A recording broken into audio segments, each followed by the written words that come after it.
after bringing in Mr. Abrak. Thank you for joining us, Mr. Abrak. The last time you were here, that was a year ago, you were on the program establishing the importance of the establishment of forest guards. You say it is viable, yes, it's a viable option to checkmate random attacks on villages. And you also talked about the impact it can have on national security. You know, a year later, Mr. President called for the establishment, but implementation has been slow. Does it emphasize the conversation about lack of political will at all government levels to secure this nation? Absolutely, absolutely correct. And I'm sad sitting here to discuss about all these issues of kidnapping, particularly when our kids are being kidnapped from school. I have been opportune to cover these issues from the front lines. I was in Chibok, I was in Dapchi, I was in all of these places, most of these schools, that even including the ones in the Northwest.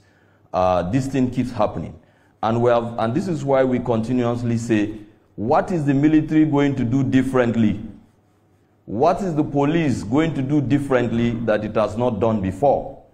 Yes, the president has deployed the chief of defense, the minister of defense, you know, to Kebbi and all of these places. They've gone there. Definitely, they will do something. But after they finish their jobs there, they will go back to the barrack or they go back to their offices.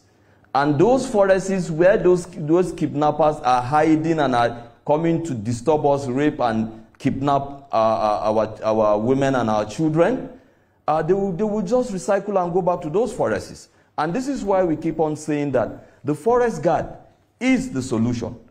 And of course, Mr. President has approved it. We were happy. But then, implementation is the problem. I assure you, if the forest guard was adequately and properly implemented, this show that we are seeing, or this, sorry to say it like that, but I mean, it is happening over and over again, almost in the same pattern. You go to a school, they pick children from school, you hear that the military were withdrawn. It was the same story in Chibok. It was the same story in Dapchi. It was the same story in Mamundo. It's become like a pattern.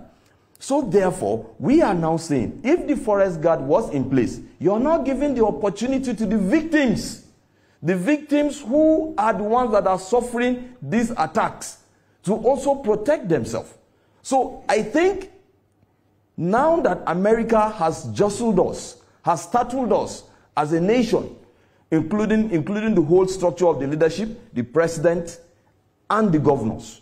So we now have to come to the table. Whatever political differences that we have, I believe that is an opportunity for us to harmonize those differences and ensure that we get this forest guard running. I reassure again and I reaffirm again, the forest guard is what Nigerian security system, what Nigerian government will be doing differently to checkmate this issue. Moreover, we've seen it, the success of the Civilian Joint Task Force in Maiduguri in 2012-2013 that secured Maiduguri is there for us to see. It's a shining example.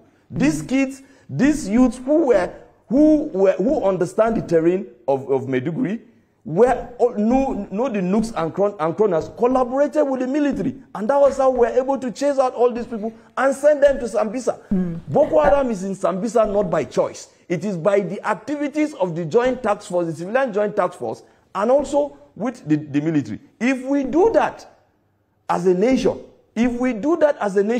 these people will have no hiding place. Moreover, they will hide in the forest. Our people are in the forest, and they will take care of them there. And you're very convinced that with the forest guards in place, Nigeria can really secure itself?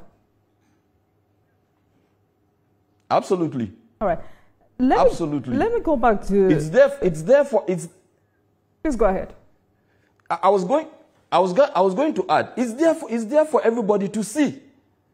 Let's say, for instance, now, you go to this community in Niger or Kebbi or Kwara State and tell the traditional ruler there and say, please, we need youths who we want to recruit into the forest guard to guard this forest. Tell me, can anybody measure the quantum, the degree of commitment that these people who are victims would bring to the forest guard to make sure that they secure their communities?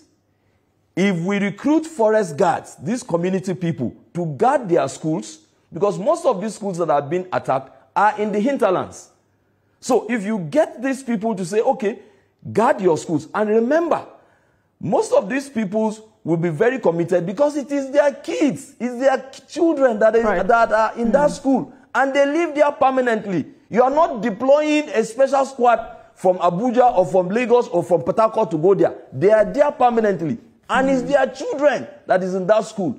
Tell me, if you are in that shoe, will you not give more than 100% commitment to ensure that these people do not come and attack your children in the school?